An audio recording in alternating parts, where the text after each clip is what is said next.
He's the cutest puppy in the whole world. Okay, so chapters are a little important. A little, I guess, maybe. They're a lot important. How long should your chapter be?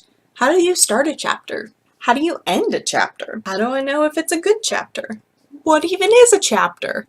Who knows? Does anyone know? Please, someone tell me. Just kidding. I know.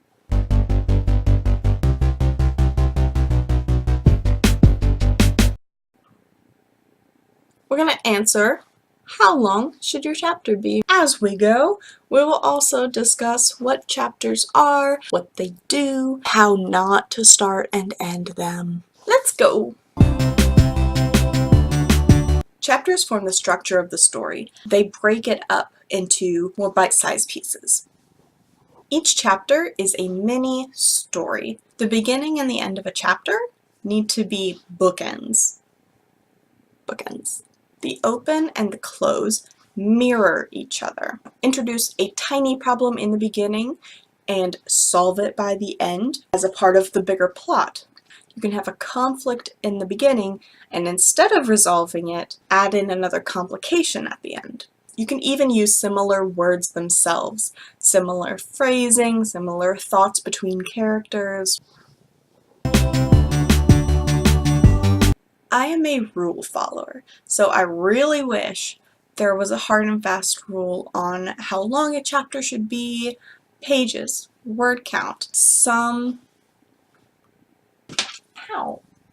but sadly, it's like follow your heart, which is not useful. Rude. I prefer to write my first drafts longhand. Santiago and Mariana, first draft. Rhiannon and Alex, first draft. Julie and Dimitri are in the other room, but I don't want to go get them because it'll wake up the puppy. It's a little hard for me to judge by word count. I go by page count instead. Ho ho ho. In my longhand notebooks, I look for about 10 pages long per chapter. The actual word count for that depends on how many words fit on a page. Duh. The notebook format, how the page is laid out. If I guess 200 to 300 words per page, and then 10 pages a chapter, oh,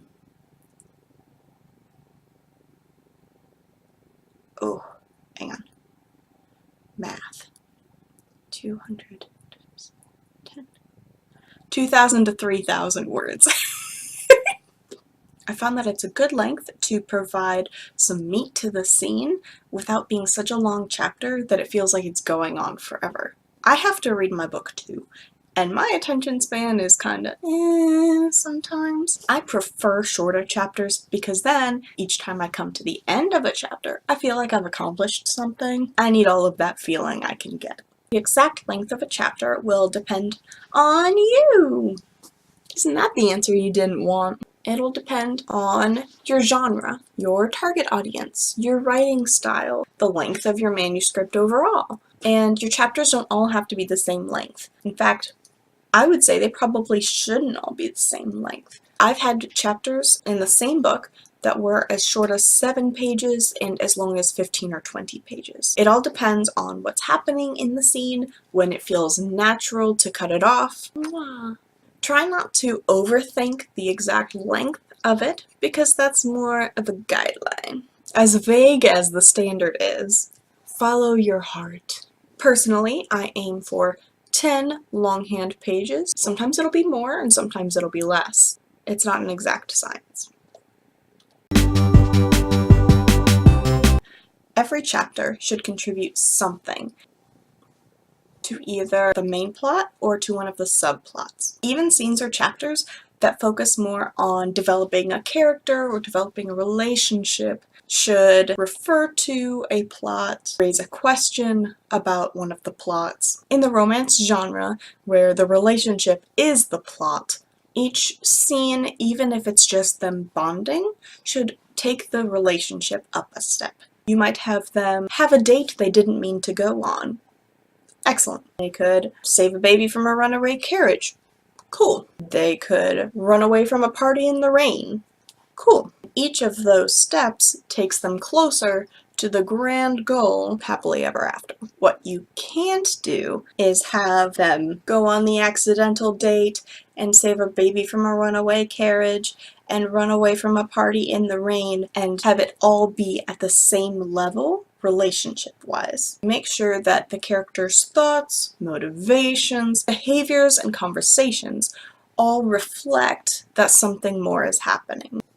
Their thoughts about each other are different. They're touching more, their touches are more intimate, their conversations are more intimate, their thoughts are more intense about each other. Where does it feel natural to end a chapter? Look for where it feels natural. All story plots have peaks and valleys in terms of drama, intensity, and stakes. If everything is, oh my gosh, we're gonna die, we're gonna die, we're gonna die, we're gonna die, and they're constantly running and moving and they never get a chance to breathe, it will actually feel monotonous after a certain point, which is the opposite of what you want. When you're looking for a place to end the chapter, decide how you want that chapter to end. If you want it to be a quietly satisfying ending, you can end it in a more content moment. That lets the reader be like, yeah, and then move on. If it's a romance and they've just had a really touching moment, it's like, yes, yes, yes. If you do end in a more content, satisfied moment, there should still be a problem lurking, looming even. Something to make sure that the reader keeps going and turns that page quickly, as opposed to saying, good, I've read it, it's fine. You don't want fine. You want, give me more. Ow. Or you can make your reader hate you, drop them into a cliffhanger. As a reader, I both hate and love cliffhangers in equal measure. So, do you want to end in the middle of a peak or in a valley? If you end in a peak, that's a cliffhanger. If you end in a valley, you give your reader a chance to sigh, a minute to breathe, kind of reflect on what has happened. And here's a tip for free. There are very few situations in which it comes across as interesting and original to open a chapter with a character waking up and or closing a chapter with someone going to sleep. I'm not trying to be mean, but it's boring. I want to be asleep. I don't want to read about other people doing it. And it makes the chapter or the story drag on. When you force the reader to be with your character from wake up to bedtime, it feels like they've been reading for that entire day. And you don't want your reader to feel like, oh, I've been here forever. Start with action. Start with something happening. Even if they wake with a start, it's been done. It's cliche. So, TLDR, don't start your chapter with someone waking up.